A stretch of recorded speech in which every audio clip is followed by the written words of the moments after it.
Welcome to Talent Unfiltered. Located at the intersection of innovation and all things talent. Talent Unfiltered is presented by HireWorks. HireWorks. Talent forward.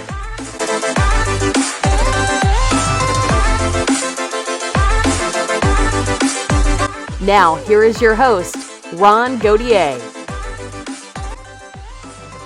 It is Monday, May 11th, 2020, and welcome to Talent Unfiltered, presented by HireWorks. I am Ron Gauthier, and you are looking at downtown Chicago. Now, that's my hometown. It also happens to be where our guest today is from. Our guest is Wade Burgess. He's the former VP of LinkedIn Talent Solutions. He was the CEO of a company called ShiftGig, and he is a Forbes Technology Council member. Now, before we get rolling, I do want to take a couple of minutes and just say that we are still thinking of all of you.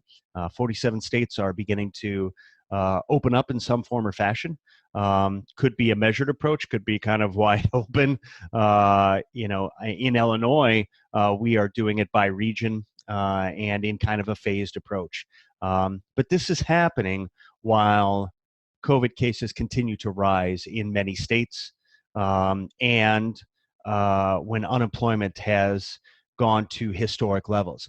We went from a 50-year low to a 72-year high in unemployment, almost 15% in the matter of a month. And so we do know that a bunch of you are being affected by this, and we hope that you are able to navigate and find your way to the other side. And we hope that what we do here gives you some tools, some things that you can work on if you're in the talent space that should help make that transition back to regular life, hopefully, maybe more beneficial for you when it's all said and done. Now, before we get started, I do want to remind you that you can connect with the show on Facebook, on Twitter, and on Instagram. You can find us on Spotify, Buzzsprout, and on Soundcloud. And there is a video version, which some of you are watching right now on YouTube. Just go to any one of those platforms, search Talent Unfiltered, and you will find us. You can also email us at showinfo@talentunfiltered.com. And if you dig what we do, then like, subscribe, share, tell your friends. Tell the people that you know that are in the industry about the program. We definitely love to hear feedback from people who subscribe and listen on a regular basis. So please feel free to reach out. Turn on the notification button so you don't miss any new content from us. Now, I've been talking to you recently about a company run by a buddy of mine named Andy Angelos. The organization is called Tap, Click, Talk. And what they've done is they've created a platform for small business owners to be able to access and find programs put out by the Small Business Administration and the federal government to help owners, founders navigate this time. For those of us who out there who do not have a ton of available cash, these are valuable programs. I know people are having problems getting to them, and in some cases, some businesses feel like they're being excluded, but at least this is one pathway to be able to explore it. The website is called thebounceback.org. You can go there, look at programs that are available in your area, and then if you need help, you can actually set an appointment with one of their experts and they'll help guide you through that. So remember, it's thebounceback.org. Go check it out. If you feel like it's something that will benefit you or could help your business, we'd love to see you go out there and take advantage of it. Now, I want to go ahead and get started. Our guest today is Wade Burgess. He is the former VP of LinkedIn Talent Solutions. He is the former CEO of another innovative organization called ShiftGig. He is a really optimistic guy, and he also happens to be a Forbes Technology Council member. Ladies and gentlemen, please welcome Wade Burgess. Wade, thanks so much for coming in today, man. I really appreciate it. Absolutely. Great to be on. on. Awesome. Good to see you again. So you're today you are in Nebraska, as I understand it. Is that correct? That is correct. Lincoln, Nebraska. Lincoln, Nebraska. You're a Cornhusker area. I'm a Cornhusker fan. This is the epicenter of it. I'm probably about a mile from the stadium right now. Okay. The stadium that's completely empty. But I mean, it's so weird because this would be, you did have spring practice, a lot of things going on right now, and there's so many people that just so much of our life has been disrupted by COVID-19. Now, you're up there. One of your sons goes to school, I believe you said, at Nebraska? Okay. Yeah, I have 3 teenage boys. My oldest 19-year-old son bought a 100-year-old house last summer. Wow. So good for him on kind of his first little investment property. And it Okay. has all of the projects you would imagine with a 100-year-old house. Hmm. So decided we'd make the most of this time and come down and do some projects on it. Awesome. Awesome. Well, I'm glad I caught you before you were covered in drywall dust. That's just moments away. Now, you have 3 kids and you guys live in Chicago, correct? Right. Okay. Awesome. Awesome. One quick question before we get started. And I've been asking this of everybody. Good friend of mine, I think you might have been on a panel with him actually through one of the Hacking HR events that I did. Guy by the name of Matt Perry, who is the head of talent at Peak Six Investments now. He was a Conversant. He was on a couple of weeks ago, and we were talking about things we had learned about ourselves in quarantine. And what I learned in quarantine was that I'm relatively effective at cutting 3 sides of my hair, but I'm not effective anywhere else, or the beard for that matter. So what have you learned about yourself in quarantine? I've learned that I do pretty well in it. The 2 Really? things I think. One, professionally, I realized that actually this is my world. My backpack is my office. So I've been all over the world, often, and whether it's a hotel in Singapore or whether it's, Sure. some airport somewhere. Doing meeting in a virtual way and interacting with people in this way hasn't been much of a change for me. And other than the context of the pandemic. And then personally, we've just really been enjoying uninterrupted time together. I I mean, have you and your family? me and my family. And so Nice.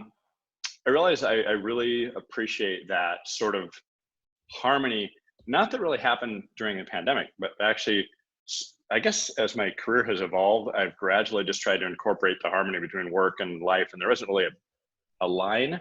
Hmm. And that's really, I think that's served us really well. And, I also realized that I do miss airplanes as much as I complain about them. Really? Really? I Not don't the miss them at airplane all. itself, but I say I miss being in front Travel. of other cultures Right. often. Right. Yeah. It's interesting because I've been having this conversation. I actually launched this podcast right at the beginning of when the pandemic really began to catch steam in the beginning of March. And I've watched this escalate, evolve, and morph into different things over the last 6 or 8 weeks. And one of the things that I have come to believe is that I think generationally, and I actually saw a meme about this, and I think there's some truth to it, that Gen Xers like myself are built for this.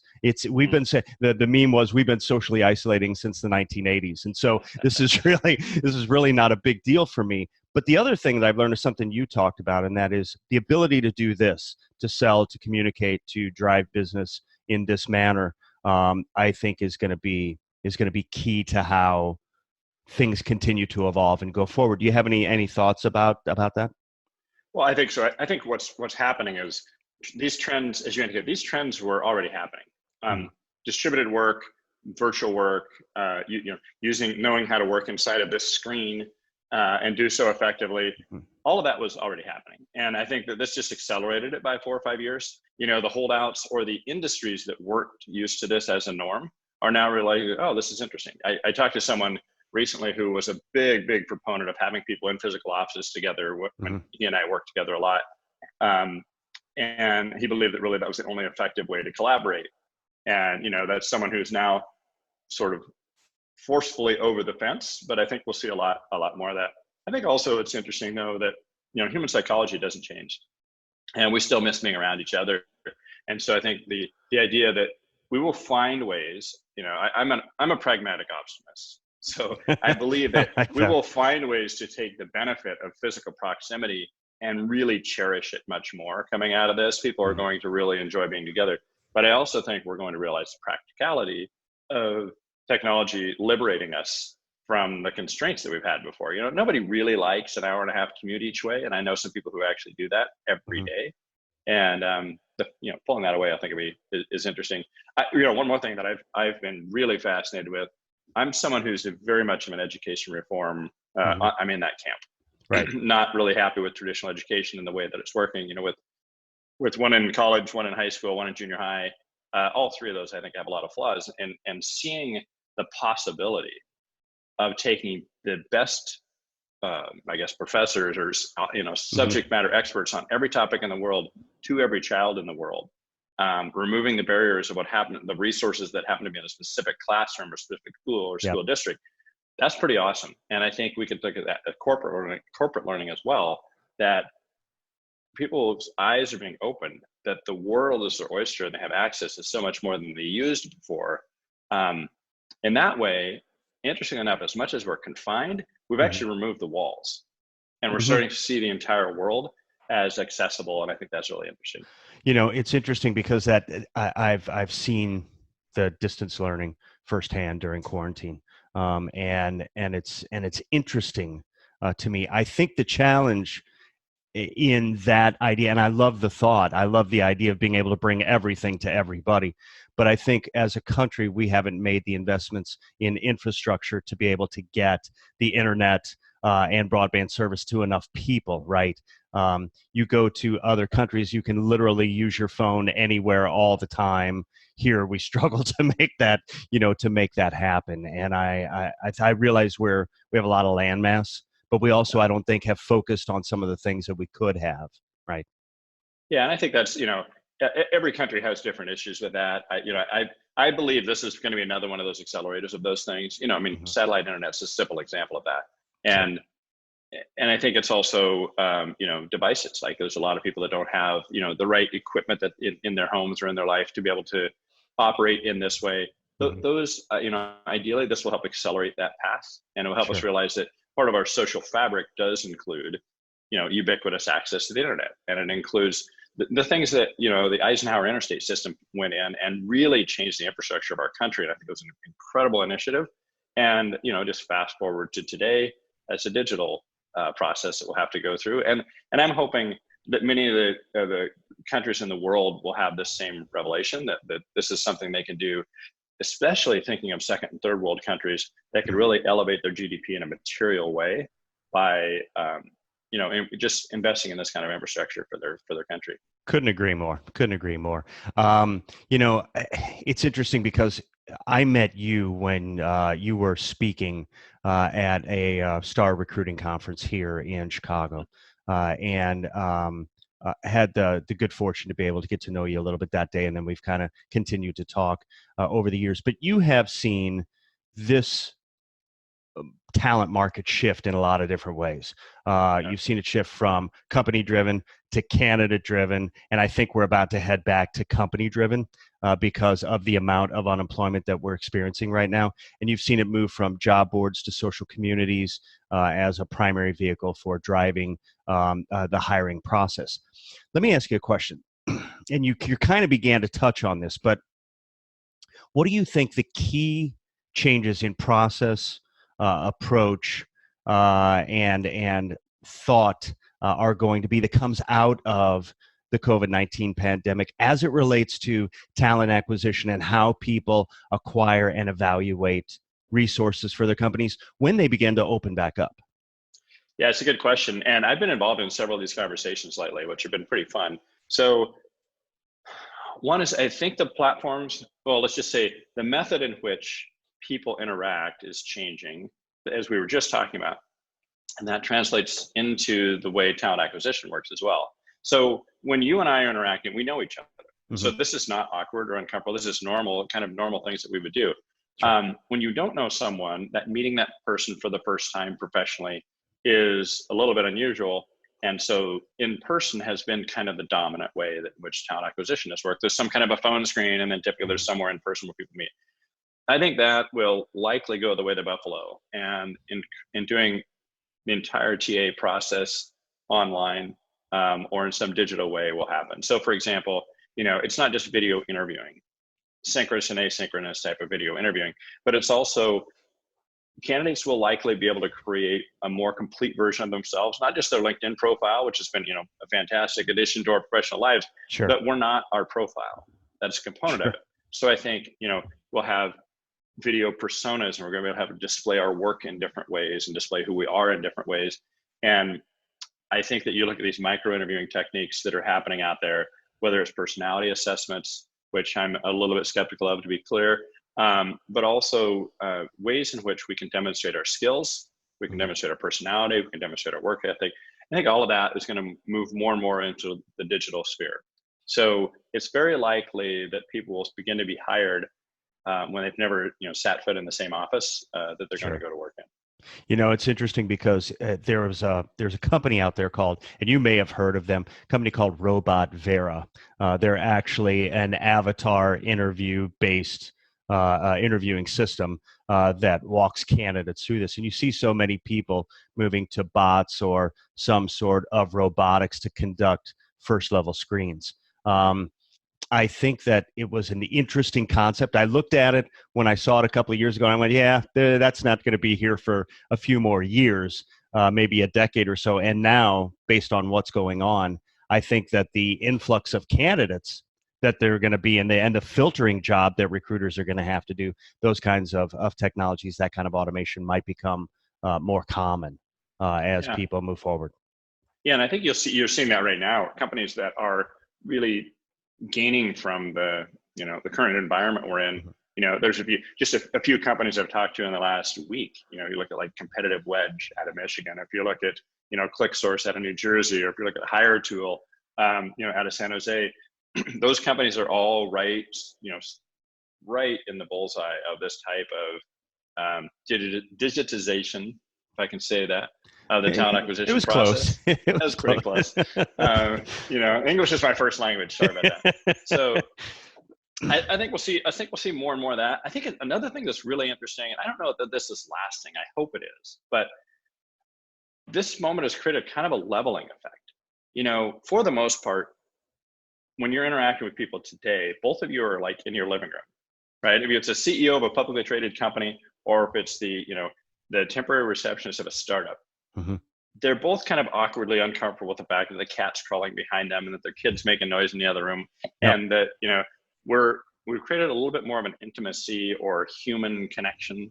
And that might come into play as well in talent acquisition, a little bit more of knowing the other person as a person, less of what their resume and CV say. Yeah, it puts you right in there, as you put it. I think it's a great analogy. It puts you right in their living room, and seeing.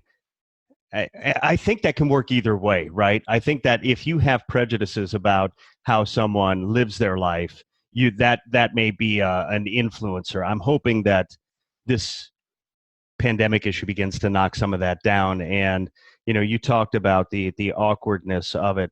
I was involved in a online event yesterday with Hacking HR here in Chicago, and it was in conjunction with the folks over at BTS, and we were talking about coaching and a bunch of other things. You got to see all these people in where they live, and the mix of office, home, and school all within like 6 feet of each other, and it was really fascinating to watch. You and I met when you were the CEO of ShiftGig here, and you were talking to recruiters that day about the gig economy and how you felt that was going to have impact on how companies approach talent, really not so distant future. Take that gig economy mentality and superimpose on top of that the things that have happened in COVID-19, in the pandemic, what we've seen, and walk me through what that looks like to you then when we come out on the other side of this, because I happen to believe that there are some real positives, and you're touching on some of them, that are going to come out of this. Obviously, the loss of human life and the other things that have gone on in this, regardless of where you fall in the political spectrum, have been challenging. But I do believe that there are some real positives, and I'd love to get your take on some of that. Yeah, I agree. And I think, like everything, there are pros and cons. I think we'll all see. Look, we're all guessing. To be clear, none of us have been through this before. It looks like, though, that the initial part of what's called the on-demand or the flexible workforce is going to be company-driven for a while. And that's good and bad, but for the worker, probably not ideal. Like, I think companies, especially those companies who have had to furlough or let a lot of people go, are going to be reticent to bring them all back quickly. And I think that they'll bring them back in more flexible ways, more as contractors, more as temporary, more as on-demand work, to not have to take on that full obligation cost-wise initially. When the governments of pretty much the entire world have shut everyone down, it's not like companies did something wrong or workers did something wrong. This was a very unprecedented thing. So bringing that commitment level financially back on quickly to companies, I don't think is something. I think this is going to be a real slow on ramp, and specifically for full-time work. So I think just by the very nature of supply demand, I think that the demand is going to be much less full-time and more flexible in its nature. So that's good and bad. I think the good to that on the demand side is I think that demand is also going to be much more open to a person who desires a more flexible work environment. And they're going to be much more open to that person who being in an office 5 days a week isn't really ideal or suitable to their life. So I think now on the supply side, I think I'm very excited about suddenly pretty much everyone has learned how to deal with a different set of flexibility than they were used to before. And those people who security was their concern, suddenly our mindset has shifted quite a bit and realized, wow, I could actually do a lot more. I'll give an example. Most of my professional time during this pandemic has been, I serve on, I'm on the board of a few companies and as an advisor to several companies. I've mostly been doing that. And I guess I would probably describe myself during this window mostly as a gig worker. It's short windows of times. It's a 4-hour board meeting, or it's a 30-minute call about, wow, how do we handle this one thing? Or what do we do about that? Or how do we make this hard decision? Context switching all day long and working with maybe 5 companies in one day. Sure. I believe that will become more and more the norm. People who have, sets of expertise in whatever capacity that is, working in the way that we saw, the gig economy actually really started more in the hourly and on-demand workforce. And I think we'll see it more and more move into the professional space as well. It's interesting because I actually had that very conversation with somebody the other day. I think that companies will begin to move away from the idea of I have to have physical office space. We have physical office space, but we're never there. Everybody that works on our team is at a client site or able to work from home. And I think that demand to have that is going to go away. Secondly, you hit something on the head, and I was hoping you would talk about it because I really value your opinion in terms of what happens to gig workers in this. I know that's been a passion of yours and a focus of yours. And I think that you and I share that belief that the opportunities for that are going to go up dramatically when we do open back up, because I don't think people are going to want the burden of benefits and all that other stuff as they begin to try to roll this out, because they don't know what their business might look like on the other side of this. Yeah, that's absolutely true.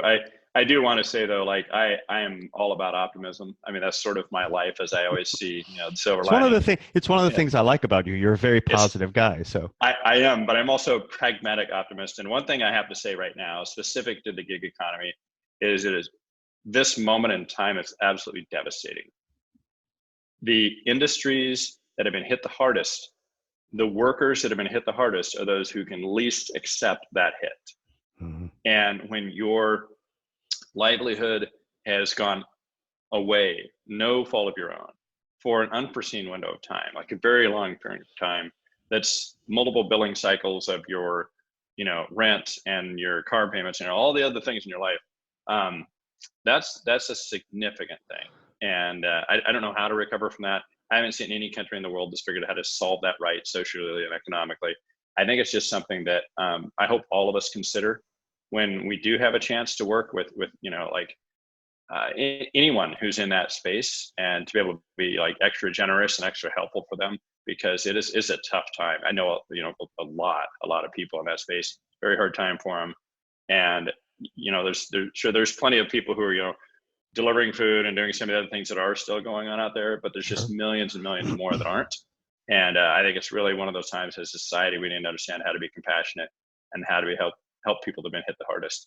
It was one of the things that I was pleased with the government's response, is that they made some of the benefits available to people who were in that space. But I think the problem is a lot of folks never had a way to prepare for this. You never had a way to understand or to be ready for an artificial shutdown of your economy. There's no way to prepare for that. And I see it not only in gig workers, but I see it in companies. I have a client, Wade, who is entirely dependent upon one sector of the economy that was devastated by this.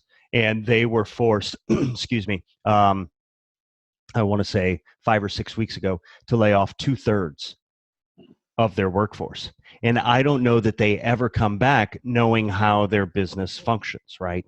And that to me is terrifying. It's terrifying what I think the picture could be on the other side of this. I do believe there are positives, but I appreciate your pragmatic optimism because that's what you just gave me right there, was a very kind of pragmatic view of what this could potentially look like.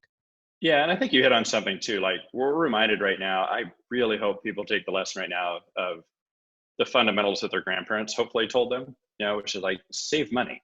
Mm-hmm. I can tell you, one of the first calls I had with a company that I do some advising for, pretty new, pretty startup-ish. And the conversation I had with the founder was, let's look at the current economic outlook regardless of outcome. And this person, even in a relatively new startup, has 18 months, like if they created zero income for 18 months, has that money set aside.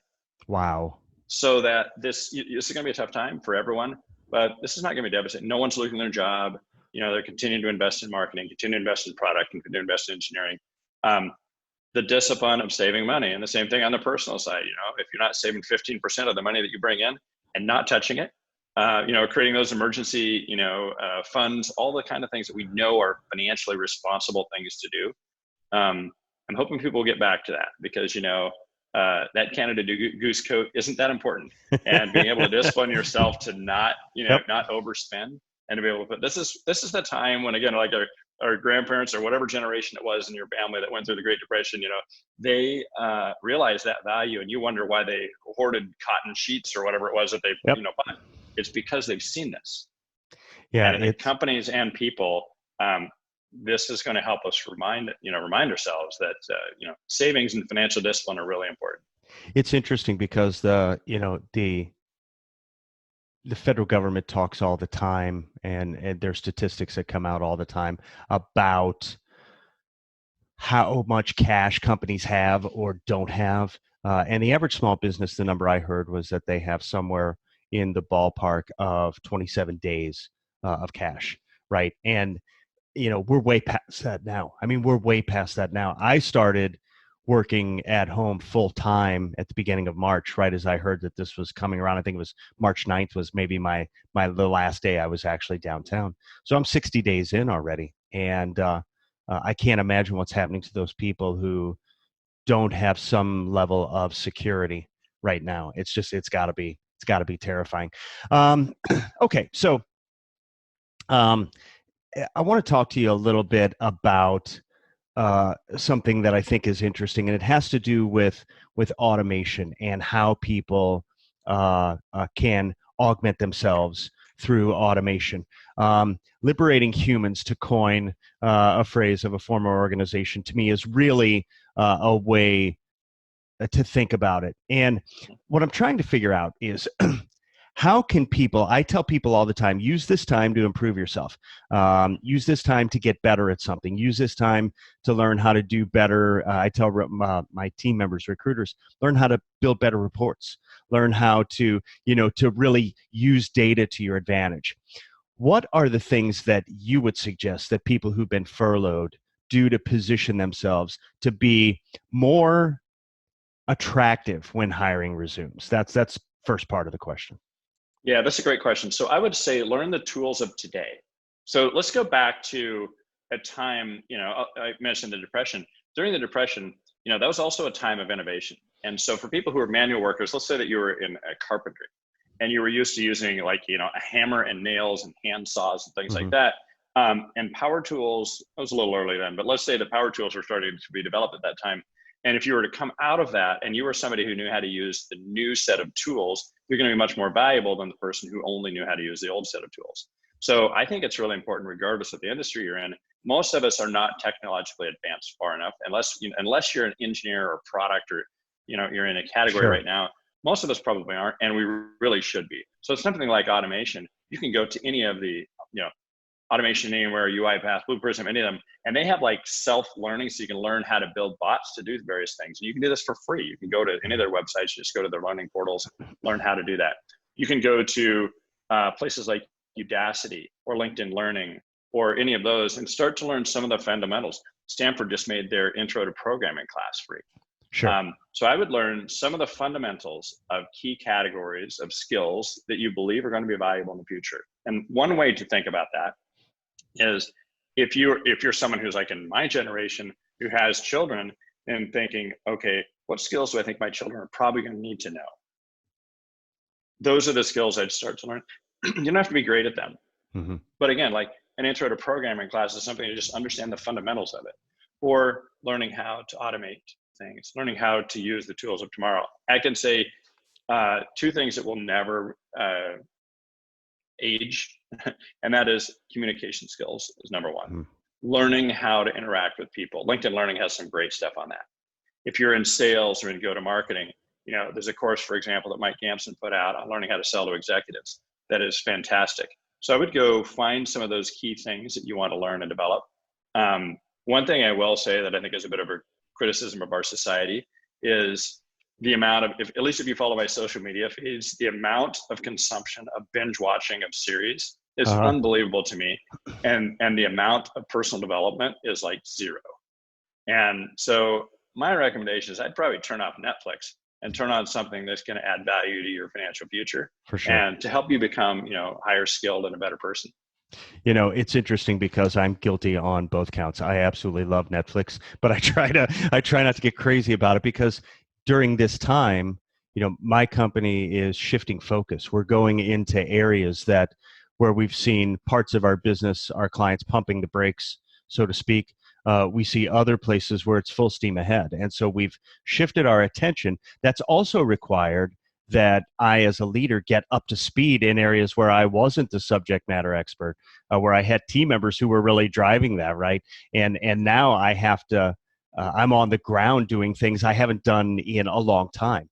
And I'm grateful for it because it's made me more adaptive and it's made me more flexible as a leader. And that brings me to my last set of questions here for you.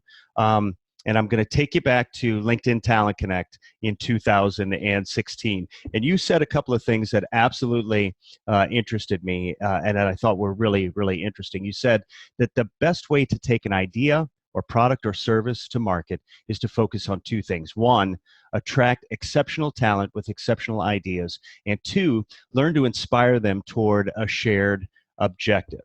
And I thought that was really an interesting quote. How does that apply in a time like this when you're coming out of a completely man-made financial catastrophe, so to speak? One by necessity, perhaps, but one that was completely man-made, and you're going to have leaders who are concerned about what the future is going to look like for their companies, for their organizations. How would you apply those ideas there? Yeah, I think they've probably never been more important. And so the first thing is determining your true north. So, inspiring people toward a shared objective starts with knowing what that shared objective is. Where are you going? And for most of us, it's likely a similar destination to what we started with. If you think about when you put in, Google Maps or Waze or whatever you use when you're driving, and some massive detour happens, it reroutes you around all of that. The course has changed. The destination's the same. How we reroute around this flood, in the Midwest, it turns out we have to go clear up, north through North Dakota. Which is always fun, right? Because North Dakota's a blast, right? So nothing quite like driving to North Dakota, says me sitting in the middle of Nebraska right now that just drove across Iowa. That's funny. But I think knowing the destination is really important. I would want to, verify is our destination, is our vision the same? And for many companies, the great news of people that I'm talking to, vision hasn't changed. The thing they're trying to do in the world hasn't changed. There's certainly new circumstances and reason. But number one is, what's the destination? Number two is, what's now required to get there? And then I really would communicate to people about the why. So there's the what, which is really important, but also the why. More than ever, I think people want to know why. They want to be doing something that matters, and they want to know what the purpose is behind what they're doing. And getting that into the heart and minds of people is really important. And that's what helps determine who you inspire, who you attract. You really want to attract people that are energized by the vision. Where are we going? Why are we going there? If where we're going and why we're going there aligns with that person, that's like magnetism for getting the right people. If it's sort of like interesting and they're just looking for a paycheck, that's the wrong person. Sure. So I would say for leaders, make sure you know where you're going and that it's the same. Like maybe it changed. And then why? And the why might have changed, but it may be the same. And then making sure that you're communicating on that. I think it's really important too to think about talent brand. So this is probably one of the perfect examples of always recruiting, sometimes hiring. You know, as crazy as it sounds, the best leaders I know are still, you know, having virtual coffees. They're doing all kinds of things to keep candidates alive, you know, warm, Mm-hmm. so that when they're all rehiring again, they have a queue of people that can't wait to work with them. You know, I grew up in the business as an agency recruiter. That's how I learned. And I learned very quickly on that relationships were incredibly important.